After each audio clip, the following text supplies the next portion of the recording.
Good morning students. Measurement के revised lecture में हम लोग मेजरमेंट को रिवाइज कर रहे थे क्योंकि कुछ बच्चों को नया बुक मिला था जिसमें कि कुछ बातें हैं जो कि पीछे के लेक्चर्स जो मेजरमेंट के थे उसमें नहीं इंक्लूड की गई थी, तो उसको हम लोग अभी इंक्लूड कर रहे हैं।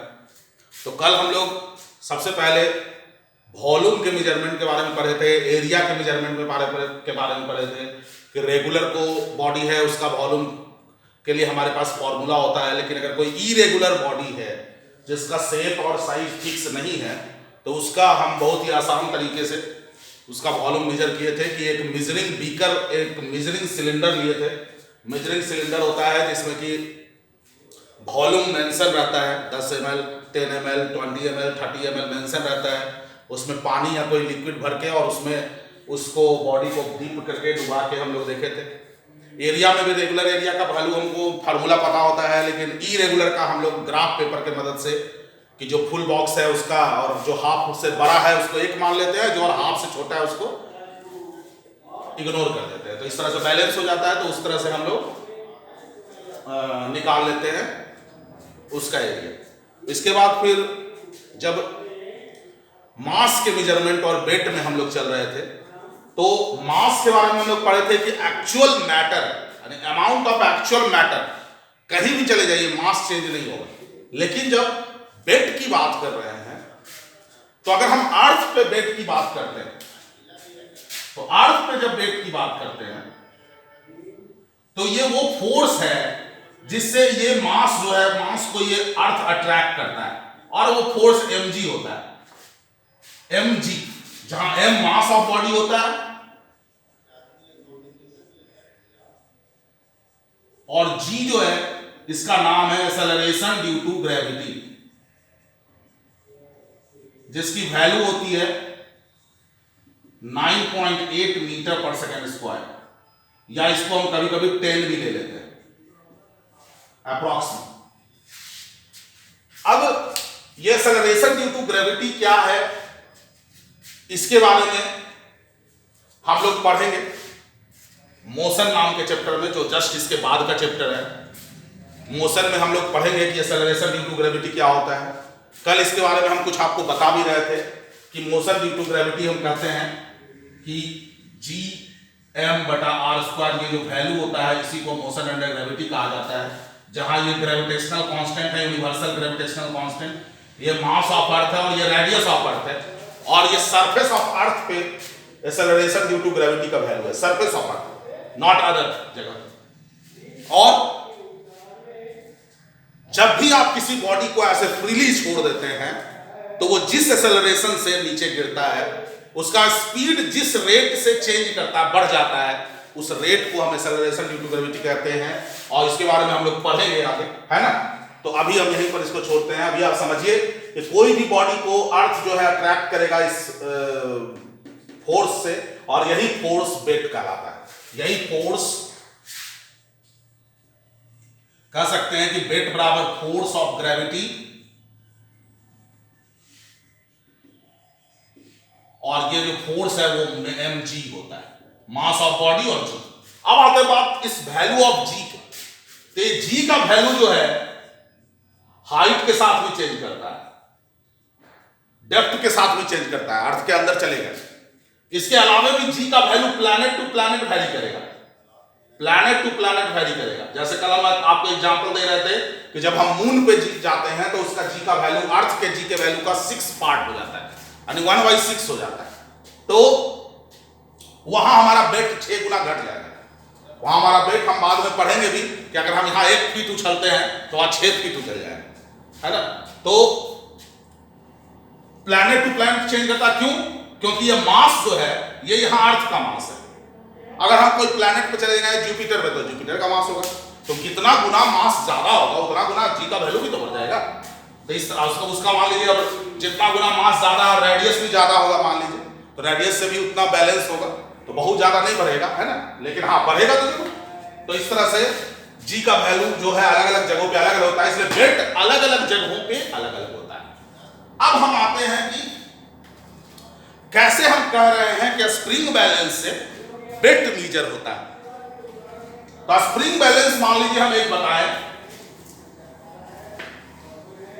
हालांकि आपके घर में जो स्प्रिंग बैलेंस है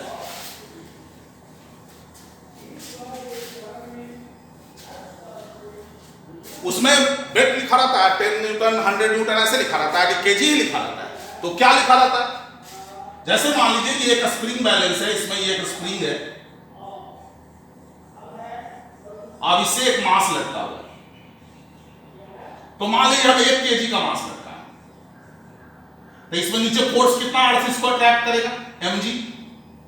तो mg अट्रैक्ट करेगा अर्थ, यानी ये फोर्स कितना लगेगा 1 केजी, हम g का वैल्यू तत्काल के लिए 10 मीटर पर सेकंड स्क्वायर मान लेते हैं, तो इसका जो हम लिखेंगे 10 न्यूटन, इसी को हम न्यूटन कहते हैं, केजी मीटर पर सेकंड स्क्वायर को न्यूटन कहा जाता है, ये यूनिट को न्यूटन कहा जाता है एसआई सिस्टम। तो जब हम यहां आए तो ये 10 न्यूटन नीचे फोर्स लगा है, तो क्या ये स्प्रिंग अपने नेचुरल लेंथ में रहेगा, इसमें कुछ इलॉन्गेशन होगा।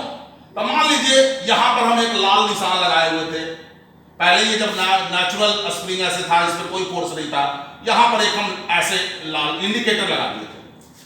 अब हम जब इसमें मास, ये इंडिकेटर यहां होना चाहिए था, लेकिन जब मास लगता है तो ये इंडिकेटर नीचे चला गया, तो यहां हम 1 केजी लिख दिए। हम यहां पर फोर्स तो लगा 10 न्यूटन, इलॉन्गेट हुआ, लेकिन जितना हम यहां पर लिखे कितना 1 केजी।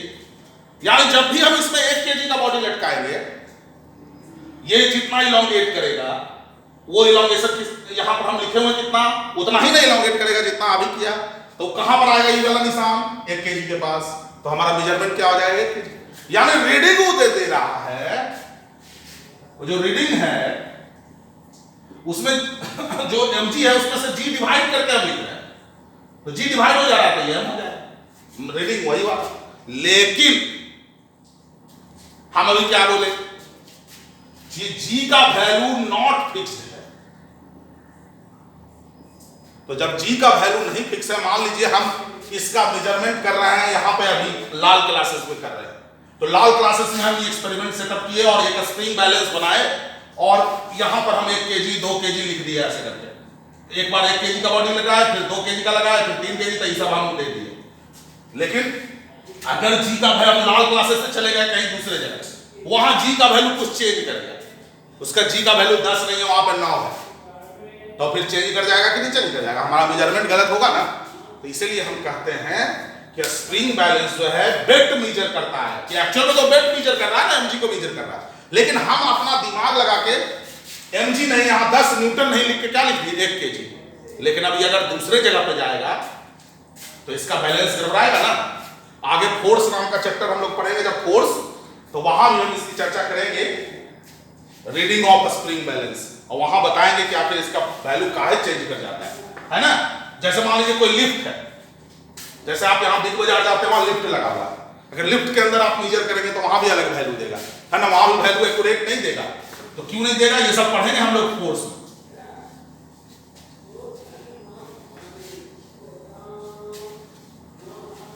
तो ये हो गया मास एंड वेट। यानी अगर कोई हमसे पूछेगा कि मास और वेट में क्या डिफरेंस है, तो सबसे पहले तो चीज लिखेंगे, ये क्वांटिटी है, quantity of actual matter present in a body, और ये है force by which earth attract a body.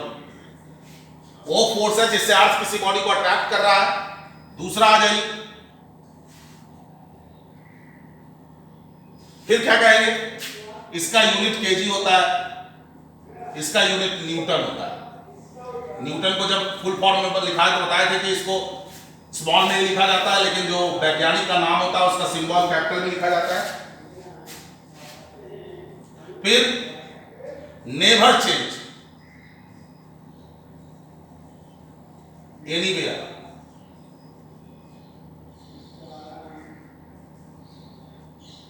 अब यहां बात हम जब लिख रहे हैं तो हम ये रेस्ट में मान के चल रहे हैं, रेस्ट की बात हो रही है, और ये चेंज प्लेस टू प्लेस, जी का वैल्यू चेंज करेगा, चेंज हो जाएगा, है ना। तो ये सब बातें हैं। जैसे अगर हम कहें कि हम यहां पर मेरा मास इतना है 10 केजी, तो मून पे भी मास 10 केजी होगा, लेकिन वेट यहां 100 न्यूटन है, तो मून पे 100/6 होगा, 6 गुना घट जाएगा, क्योंकि वहां जी का वैल्यू 6 गुना कम। तो ये चीजें हैं।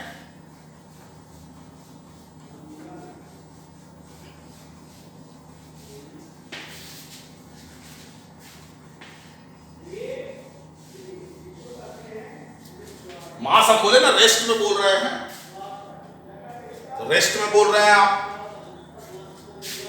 चर्चा चल रहा था नहीं बराबर mc² का, तो रेस्ट मास और मूविंग मास जैसे जैसे मूव करता मास बढ़ता जाता है ना। तो ये चीजें हैं, तो वो सब पढ़िएगा आप बाद में।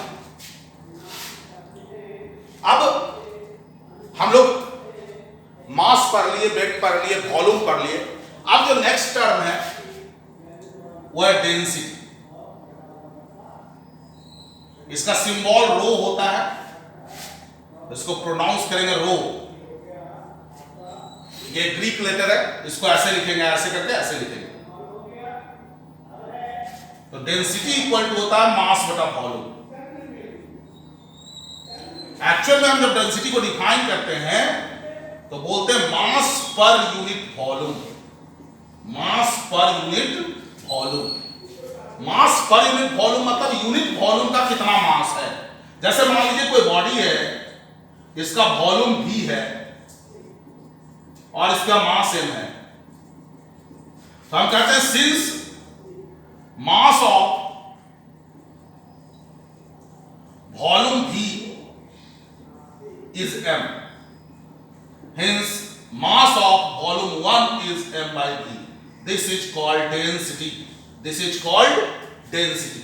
यानी जब भी डेंसिटी की बात हम करेंगे तो यूनिट वॉल्यूम का जो मास होगा वो डेंसिटी होगी। तो यूनिट वॉल्यूम का जो मास है, अब आइए क्या मान लीजिए जैसे आयरन की आप बात कीजिए और कोई हल्के चीज की बात कीजिए, मान लीजिए प्लास्टिक की बात करें, तो अगर सेम वॉल्यूम का दो बॉडी है तो आयरन का मास ज्यादा है, प्लास्टिक का मास कम है। तो ये चीज क्यों है? क्योंकि इसकी डेंसिटी ज्यादा है आयरन की और प्लास्टिक की डेंसिटी कम है, यानी कम ही वॉल्यूम में ज्यादा मास, कम ही वॉल्यूम में ज्यादा मास और ज्यादा वॉल्यूम में कम मास, यही बात है। यानी ये वॉल्यूम जितना ज्यादा होगा मास जितना कम होगा, इसका वैल्यू कम आएगा।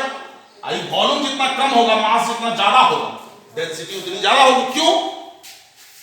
क्योंकि आप करते हैं जैसे ये 2/4, 4/4, 8/4, देखिए नीचे कांस्टेंट रख रहे हैं आप, ऊपर वाले को बढ़ा रहे हैं, तो इसका वैल्यू 1/2 है, इसका वैल्यू 1 है, इसका वैल्यू 2 है कि नहीं है? इसका वैल्यू 0.5। तो जैसे जैसे ऊपर बढ़ाते जा रहे हैं वैसे आप देखिए नीचे वाला बढ़ाइए, ये वैल्यू घटता जा रहा है कि नहीं घटता जा रहा है?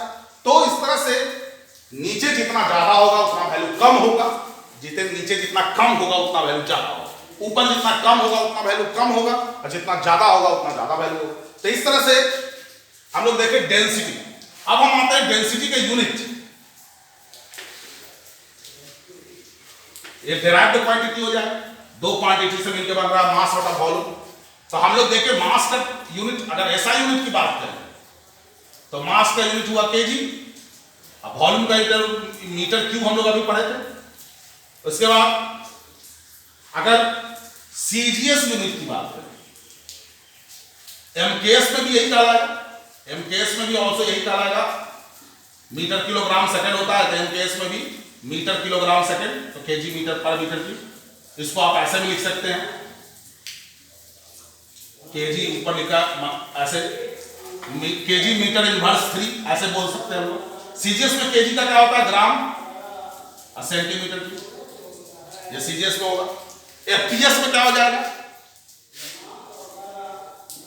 तो फुट पाउंड सेकंड होता है, तो ये पाउंड होगा अब बटा फुट का स्क्वायर। LB होता पाउंड का, फुट का स्क्वायर। तो इस तरह से इसको हम कन्वर्जन भी सीख सकते हैं यहां से। 1 kg पर मीटर क्यूब, तो ऊपर इसको 1000 ग्राम करिए और नीचे मीटर को 100 सेंटीमीटर, तो 1000 ग्राम और नीचे हो गया कितना, 3 इधर 3 इधर,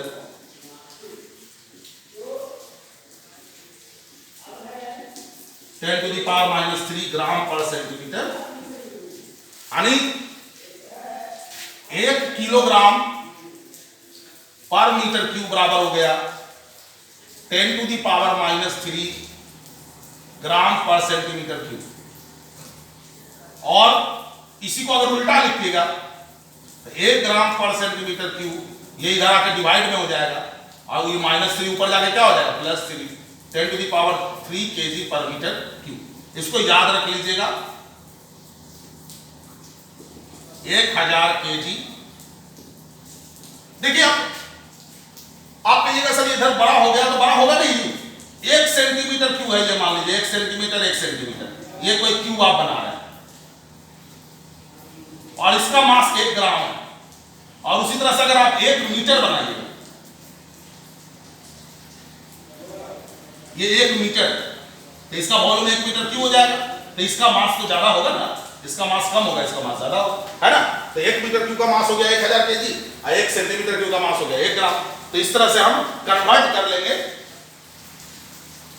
अब यहीं पर एक और था कि हम लोग वॉल्यूम को, इसी को सेंटीमीटर क्यूब लिखेंगे, इसी को 10⁻³ ग्राम पर सीसी लिखेंगे, क्यूबिक सेंटीमीटर, इसी को 10⁻³ ग्राम सेंटीमीटर क्यूब लिखेंगे, अति ये मिलीलीटर लिखेंगे, ग्राम पर मिलीलीटर लिखेंगे, मतलब इतना वेरिएशन इसमें हो सकता है। और इसी तरह से अगर लीटर की बात की जाएगी तो लीटर भी आप ला सकते हैं यहां से।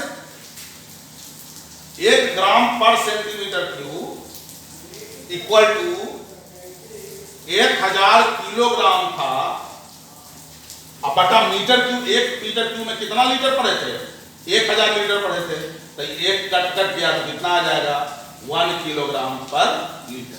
यानी ये कन्वर्जन हो गया, 1 ग्राम पर सेंटीमीटर क्यूब बराबर 1 किलोग्राम पर लीटर, यानी 1 लीटर में 1 किलोग्राम। तो इस तरह से हम कन्वर्ट कर लेंगे। जैसे मान लीजिए 10 ग्राम पर सेंटीमीटर क्यूब को बदलना है लीटर में, तो 10 kg पर लीटर हो जाएगा। तो इस तरह से हम लोग कन्वर्ट करेंगे। ये था डेंसिटी। अब इसके बाद जो टर्म है वो टर्म है relative density.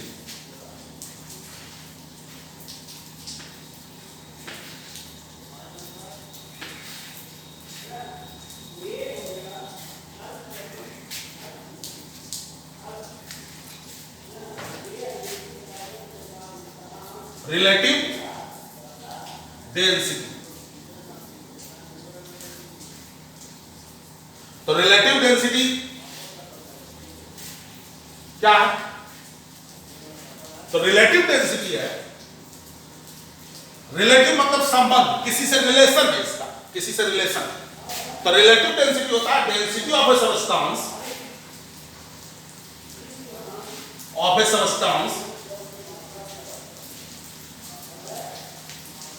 with respect to density of water at 4 degree Celsius. ये एक रिलेशन है कि आप यहां पर दो चीज है, रिलेटिव डेंसिटी है तो density of substance with respect to density of water at 4 degree Celsius. तो पहले तो सवाल है कि क्या डेंसिटी 4 डिग्री सेल्सियस बोला जा रहा है, इसका मतलब है कि क्या डेंसिटी टेम्परेचर के साथ वैरी करता है, तो जवाब है yes. Density changes with temperature, changes with change in temperature. क्यों, तो आप हम लोग डेंसिटी बराबर पढ़े मास बटा वॉल्यूम, तो याद आप लोग पढ़े होंगे कि जब टेम्परेचर इंक्रीज कराते हैं तो वॉल्यूम भी इंक्रीज करता है, volume increases which increase in temperature. पढ़े होंगे आप कि किसी भी चीज को गर्म करते हैं तो फैल जाता है, जिसका एग्जाम्पल हम लोग डेली देखते हैं, रोटी फूलता है घर में, कि रोटी फूलता कैसे है, उसके अंदर एक लेयर बन जाता है हवा का, और वो हवा गर्म होकर ऐसे फैल जाता है। तो हवा गर्म होकर फैल जाता है, ये डेंसिटी हो गया मास बटा वॉल्यूम। और टेम्परेचर बढ़ाने से वॉल्यूम बढ़ेगा, तो टेम्परेचर बढ़ाने से वॉल्यूम बढ़ेगा, तो ये वॉल्यूम बढ़ेगा ना, मास तो कोई फर्क पड़ेगा नहीं। ऐसा तो नहीं होगा कि हम कोई सब्सटेंस लिए 1 किलोग्राम और टेम्परेचर बढ़ा देंगे तो 2 किलो हो जाएगा, नहीं, ऐसा नहीं होगा। मास कोई भी केमिकल एंड फिजिकल प्रोसेस में मास चेंज नहीं होता, इसको हम कंजर्वेशन ऑफ मास बोलते हैं। कंजर्वेशन ऑफ क्या बोलते हैं कि in any chemical and physical process mass never changes, mass is conserve. मतलब कि मास संरक्षित रहता है, मतलब जितना रिएक्टेंट का मास होगा उतना ही प्रोडक्ट का मास होगा। जैसे अगर आप 1 किलोग्राम वाटर को, जो कि लिक्विड फेज में है, इसको वेपर में बदलिएगा तो 1 केजी वेपर बनेगा। अगर उसको आप एक डिब्बा में पैक कर लेते हैं, और उसी तरह से अगर आप कोई केमिकल रिएक्शन कर रहे हैं, A प्लस B मिलकर कोई C बना रहे हैं, तो अगर इसका मास m है, इसका मास m है, तो इसका मास m प्लस m होगा। मतलब कि कंजर्व रहेगा मास, इनिशियल मास बराबर फाइनल मास होगा, यानी रिएक्टेंट का मास बराबर प्रोडक्ट का मास होगा। तो मास तो सेम रहेगा, अब वॉल्यूम बढ़ जाएगा, तो नीचे बढ़ गया तो ज्यादा से भागा दीजिएगा तो डेंसिटी क्या हो जाएगा, घट जाएगा।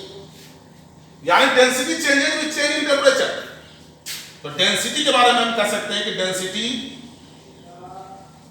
Decreases with increase in temperature.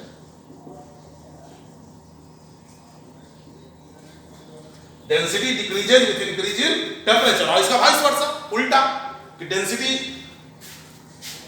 Decreases कर रहा है इंक्रीज इन टेम्परेचर, तो density increases with decrease in temperature. लेकिन यहां वाटर के साथ ऐसा नहीं होता। वाटर एक बहुत ही एनामोलस बिहेवियर शो करता है। क्या शो करता है? बहुत एनामोलस बिहेवियर, मतलब एक एनामोलस बिहेवियर मतलब अजीब तरह का बिहेवियर, वो दूसरे के साथ नहीं चलता है। तो वाटर के साथ क्या होता है? तो वाटर के साथ होता है, ये वाटर का एक हम पिक्चर बना रहे हैं। ये वाटर की डेंसिटी है और ये वाटर की टेम्परेचर है। तो देखने को मिलता है कि वाटर का 0 डिग्री हुआ, तो वाटर का जो डेंसिटी होता है वो, सॉरी डेंसिटी नहीं, वॉल्यूम का डेंसिटी। तो वाटर का जो वॉल्यूम होता है वो 0 डिग्री से घटना शुरू होता है, कहां तक? 4 डिग्री सेल्सियस, और उसके बाद फिर बढ़ना शुरू होता है। 4 डिग्री से आगे फिर होता है तो बढ़ना शुरू होता है। लेकिन 0 से 4 के बीच उसका वॉल्यूम क्या हो जाता है? घट जाता है। तो वाटर का अगर डेंसिटी आप निकालेंगे मास बटा वॉल्यूम, तो मास तो फिक्स रहेगा, अब वॉल्यूम घट रहा है, यानी जो 0 डिग्री पे डेंसिटी होगा वाटर का, उसका वैल्यू छोटा होगा जो डेंसिटी होगा 4 डिग्री सेल्सियस। इसीलिए आइस जो है वाटर पे फ्लोट करता है, क्योंकि आइस का जो डेंसिटी होता है वो वाटर से कम होता है। और ये बहुत ही, कहिए कि बहुत ही इंपॉर्टेंट चीज है, मतलब ये बहुत ही इंपॉर्टेंट है नेचर के लिए। क्या इंपॉर्टेंट है नेचर के लिए? तो नेचर के लिए इतना ये इंपॉर्टेंट है, एक्वेटिक लाइफ आप सुने होंगे, समुद्र के अंदर जो जीव रहते हैं एक्वेटिक एनिमल कहलाते हैं, और वो एक्वेटिक लाइफ कहलाता है। जो जीव रहते हैं वो जिंदा रहते हैं, तो आप कोई भी चीज को जब ठंडा करिएगा तो क्या होता है, ठंडा करने से टेम्परेचर, ठंडा करने का क्या मतलब होता है, टेम्परेचर घटा रहा है, तो लिक्विड से सॉलिड होता है। तो लिक्विड का डेंसिटी जो उसका होता है वो कम ही होता है सॉलिड से। तो इसमें क्या होगा, जब उसको किसी भी चीज को मान लो कोई सब्सटेंस को ठंडा करिएगा तो सॉलिड होकर कहां आना शुरू होगा, नीचे, क्योंकि उसकी डेंसिटी ज्यादा है और वो नीचे चला जाएगा, मतलब वो इससे डेंसिटी उसकी कम है, वो डूब जाएगा, वो डूब जाएगा, तो नीचे से जमना शुरू होगा, यानी कोई भी चीज नीचे से जमना शुरू होगा, ये सॉलिड बनेगा, ये सॉलिड बनेगा, ये सॉलिड बनेगा। लेकिन वाटर के साथ ऐसा नहीं होगा। वाटर में जो आइस है उसका जो डेंसिटी है वो वाटर से कम है, तो क्या होगा, फ्लोट करेगा ना ऊपर जाके फ्लोट करेगा। तो इस तरह से वाटर किधर से जमना शुरू होगा, ऊपर से। वाटर किधर से जमना शुरू होता है, ऊपर से। और आइस एक बैड कंडक्टर होता है हीट का। जब ये अपर लेयर जम जाता है तो हीट का फ्लो रुक जाता है।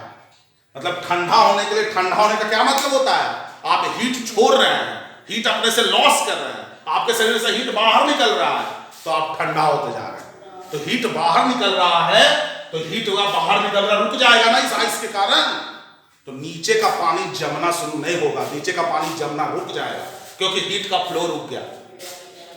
तो इस तरह से क्या होता है कि ये अपर लेयर तो जम जाता है, बर्फ बन जाता है, नीचे ये पानी ही रह जाता है और इसमें एक्वेटिक लाइफ जिंदा रहता है, मतलब मछलियां वगैरह जिंदा रह जाती है ना। आप देखे होंगे डिस्कवरी वगैरह में दिखाता है। तो ये बहुत इंपॉर्टेंट है। तो ये डेंसिटी जो वाटर का होता है वो मैक्सिमम होता है 4 डिग्री पर, क्योंकि वॉल्यूम उसका सबसे कम होता है 4 डिग्री पर। तो इसीलिए 4 डिग्री सेल्सियस से ही कंपैरिजन किया जाता है। और एक और कारण है कि यहां जो डेंसिटी जो होता है वाटर का 4 डिग्री सेल्सियस पे, उसको याद रखना भी थोड़ा आसान है। डेंसिटी ऑफ जो वाटर होता है 4 डिग्री सेल्सियस पे होता है 1 ग्राम पर सेंटीमीटर क्यूब या सीसी, या 1000 केजी पर मीटर क्यूब, या 1 केजी पर लीटर। यही होता है वाटर का डेंसिटी है 4 डिग्री सेल्सियस। तो आसान है याद करना। तो ये चीजें हैं।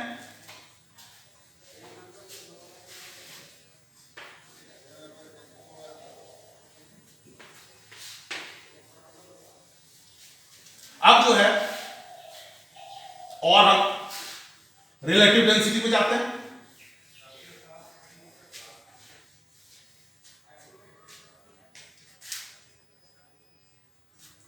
अब रिलेटिव डेंसिटी को डिफाइन करेंगे तो ये बराबर होता है relative density of water, sorry density of a substance, यानी रिलेटिव डेंसिटी किसी सब्सटेंस का निकाल रहे हैं, of a substance, density of a substance बटा density of water at 4 degree Celsius. यानी ये डेंसिटी ऑफ सब्सटेंस बटा density of water 4 degree Celsius जो है उसके रेशियो के बराबर होता है रिलेटिव डेंसिटी। ये एक्चुअल फॉर्मूला है रिलेटिव डेंसिटी का। अब इससे बहुत सारा अलग अलग रिलेशन फॉर्मूला निकल के आता है ना। तो मेन यही है, डेंसिटी किसी भी को भी रिलेटिव करना होता है ना तो उससे डिवाइड करते हैं।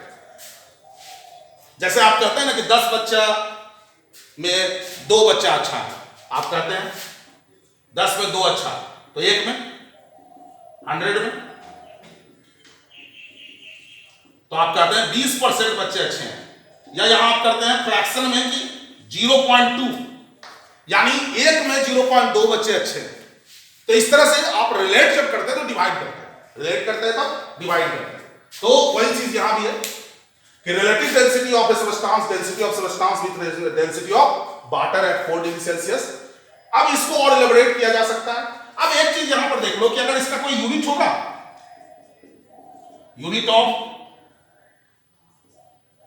रिलेटिव डेंसिटी, तो जब डेंसिटी बटा डेंसिटी आप करेंगे, ऊपर भी केजी पर मीटर क्यूब, नीचे भी केजी पर मीटर क्यूब, तो ये कट के क्या हो जाएगा, कोई यूनिट होगा?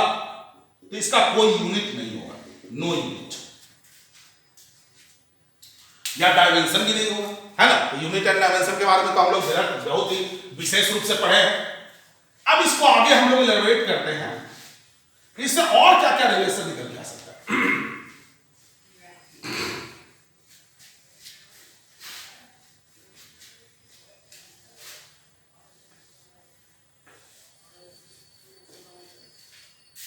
और क्या टर्म है देखिए,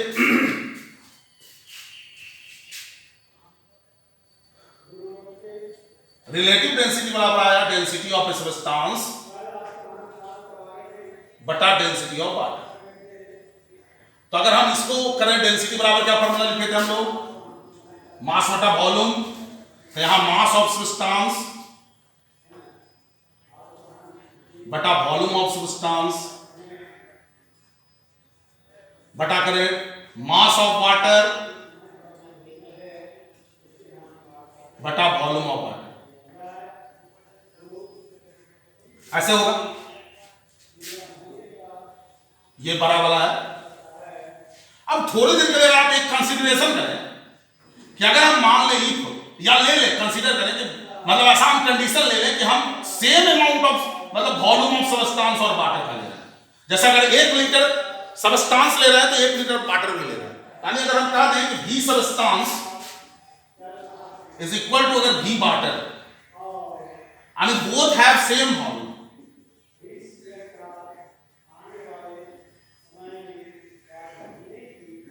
तो बोथ हैव सेम वॉल्यूम अगर लिख दें तो ये V दोनों कट जाएगा, सेम सेम रहेगा, तो हम मान लेते हैं कि बराबर V है दोनों।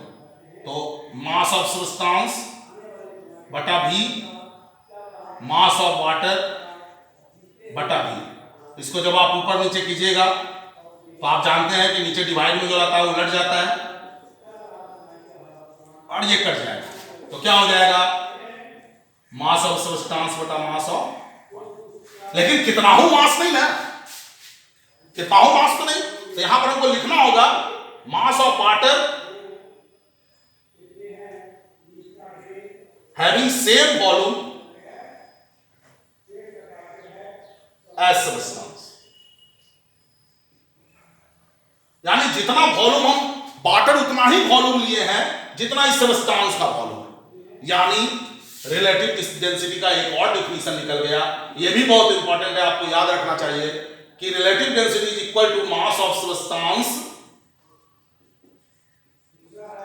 बटा mass of same volume of water, mass of same volume of water as the substance, as the substance.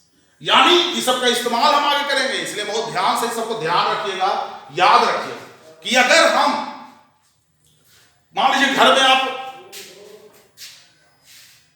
कैसे डेंसिटी निकालेंगे किसी चीज का, तो ये सब चीज में इसका इस्तेमाल हम करने जा रहे हैं। नेक्स्ट क्लास में इसका इस्तेमाल होगा कि कैसे किसी सॉलिड का डेंसिटी हम घर में निकालेंगे, कैसे किसी लिक्विड का डेंसिटी घर में निकालेंगे। गैस का डेंसिटी घर में नहीं निकाल सकते हैं क्योंकि गैस को रखने का है वो चैम्बर में रखना पड़ेगा, वो थोड़ा डिफिकल्ट है, इसलिए गैस वाला नहीं। लेकिन सॉलिड लिक्विड का आराम से हम घर में निकाल सकते हैं डेंसिटी किसी भी चीज का, एक बोतल का इस्तेमाल करके सिंपल। तो वो कैसे करेंगे वो हम कल बताएंगे नेक्स्ट लेक्चर में। फिर अब आते हैं, यहीं पर एक टर्म है स्पेसिफिक ग्रेविटी।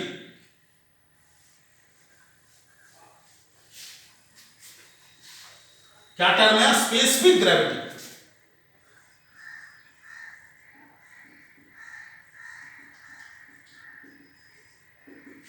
स्पेसिफिक ग्रेविटी भी रिलेटिव डेंसिटी का ही दूसरा नाम है। यानी रिलेटिव डेंसिटी नहीं बोल के कहीं कहीं पर करेगा स्पेसिफिक ग्रेविटी। तो स्पेसिफिक ग्रेविटी, लेकिन तो इसका नाम स्पेसिफिक ग्रेविटी क्यों है, तो इसको डिफाइन थोड़ा दूसरे तरह से किया जाता है। डिफाइन कैसे किया जाता है, खाली तो weight of substance, weight of the substance बटा, यानी डिवाइड करते हैं by weight of substance by weight of same volume of water, same volume of water as the substance. यानी जितना सब्सटेंस का वॉल्यूम है उतना ही वॉल्यूम के वाटर का वेट यहां बोला जा रहा है। तो देखिए, तो अगर ये मास m है मान लेते हैं और ये मास, तो ये मास अगर m है, ये मास अगर m मान लेते हैं, सबस्टांस लिख देते हैं, तो इसमें g से गुना करेंगे तो ही ना वेट बनेगा। और ये मास वाटर मान लेते हैं, तो इसमें g से गुना करेंगे तभी ना। तो देखिए तो g से g कट जाएगा कि नहीं कट जाएगा?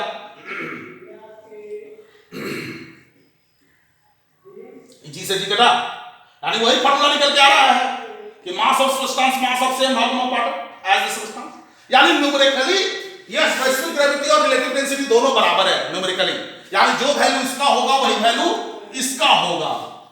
लेकिन डिफिनीशन अलग अलग दिया जाता है। रिलेटिव डेंसिटी का डिफिनीशन जो दिया जाता है